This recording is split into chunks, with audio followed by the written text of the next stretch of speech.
북한 여자가 맛본 남한 음식 이야기 시간입니다. 안녕하세요 여러분. 오늘 저녁은 어떤 식사를 하셨나요? 저녁에는 흔히 두부탕에 달걀을 톡톡 넣고 버글버글 끓여 술 한잔하고, 식사로 얼큰한 된장 국물에 옥수수 국수를 갓 담근 갓김치에 싸서 먹으면 정말 맛있지요. 봄이라 날씨가 훈훈한 것 같아도 집안은 습기가 많은 터라 하루에 한두 번은 아궁이에 불도 떼줘야 하고, 뜨끈한 아랫목에 앉아 저녁을 먹고 나면 이마와 등에서 땀이 나지요. 대한민국의 아파트들은 난방이 잘 되고 바닥이 파리바게트라 깔끔하고 정교하지만, 가끔 저는 북한의 뜨끈한 아랫목과 장판의 뜨거움을 견디지 못하고 우글거리던 레자의 모습도 그려본답니다. 북한에서 임금님 수라상이라는 이야기를 자주 들었답니다. 옛날 임금들이 앞에 누런 독그릇에 진수성찬을 차려 먹으면서 백성들이 굶어 죽어도 아무렇지 않을 뿐더러 수많은 후궁을 들이면서 나라를 망쳤다는 이야기지요. 일본 식민지에서 우리 인민을 해방하고 나라를 찾아준 김일성은 인민들과 같이 잡곡박에 산에서 먹던 풀만 먹는다고 선전했죠. 하지만 김일성은 외국에서 비싼 포도주를 수입했고 18살이 어린 소녀들을 옷가라는 명목 밑에 뽑아갔으며, 김정일과 김정은도 지금까지 수많은 기쁨조를 데리고 호의호식하고 있답니다. 늘 영화에서 혹은 역사 소설에서만 보아왔던 임금님의 수라상. 저는 대한민국의 국민이 되어 드디어 수라상을 받아보게 되었답니다. 임금님 수라상은 임금이라서 먹은 게 아니고 우리 민족의 음식이었답니다. 한식이라고 한국 음식이라는 뜻인데요. 옛날 먹을 게 없었던 백성들과는 다르게 양반이나 궁에서 여러 가지 종류의 반찬을 식탁에 차리는 것을 임금님 수라상, 지금은 궁중요리 코스라고도 부르는데요. 물론 백성이 먹을 수 없고 임금님만 먹었다고 하여 임금님 밥상이라는 말도 많이 하더라고요. 금 색깔의 빛을 뿌리는 접시들에 담겨 들어온 요리를 눈앞에 마주하니 손이 다 떨렸답니다. 그릇에 매 음식들은 가지가지의 색을 내고 맛을 내었는데, 옛날식이라 김치도 백김치, 또 산나물 반찬도 많았답니다.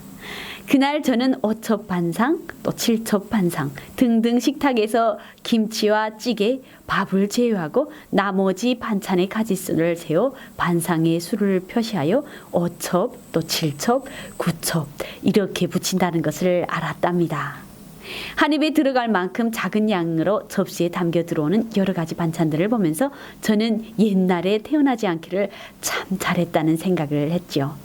왜냐고요? 그때 여자로 태어났으면 이런 밥상을 만드느라 얼마나 고생했겠나요? 하지만 저는 오늘 현대인으로, 또 특히 대한민국 국민으로 살아가는 덕분에 여유롭게 앉아 임금님 수라상을 받아보는 것 아니겠습니까? 건강식이라 일반 식당보다 가격도 비싸고 음식의 맛도 담백하기도 하고, 또 한편으로는 심심하기도 했지만 기쁘기 그지없었답니다. 접대하시는 분들이 한복을 입고 아주 다소곳이 접대하고 있었는데 그릇 소리도 나지 않는 이 식당은 어딘가 품위가 있어 보였답니다. 7첩 반상의 앞에 놓이니 어딘가 어깨가 늘어나고 허리를 쭉 펴게 되고 목소리도 굵어지더라고요.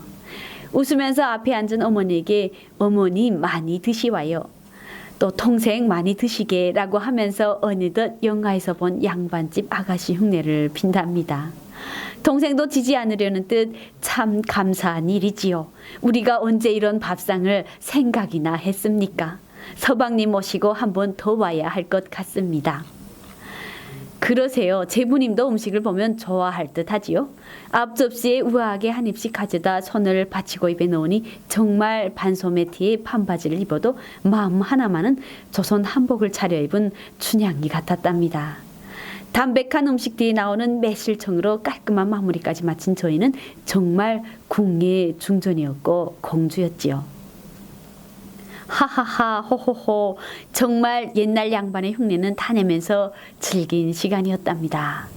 하지만 어머니는 늘 이런 즐거움이 앞에 놓일 때면 북한의 형제가 그리운 듯 하답니다. 언니는 뭐하고 있을지, 동생은 뭐하며 살지, 정말 나이가 더 들어서 고향에 놀러가라 해도 몸이 말을 듣지 않는 순간이 올까봐 조바심도 보이세요. 죽기 전에 고향 땅에 가보고 싶다던 남쪽 출신 지인들의 이야기를 별 생각 없이 들으며 꼭 그날이 온다고 말하던 북한에서의 삶. 지금 그들이 외롭고 고단한 삶을 우리는 발전된 대한민국에서 조금이나마 쉽게 버티고 있는 게 아니겠어요? 사람이 죽기 전에 남의 말 하지 마라 라는 북한 속담이 있어요. 제가 오늘 서울에서 고향을 그리며 눈물을 흘릴 줄 알았다면 그때 고향의 그분들께 조금이라도 더 위로되는 이야기를 했을 것을, 주소라도 물어보고 형제의 이름이라도 물었을 것을. 지나고 나니 다 후회가 된답니다. 언젠가 가보게 될 나의 고향, 또 더 이상 그곳의 절망과 죽음이, 어두운 미래가 찾아오지 말았으면 합니다.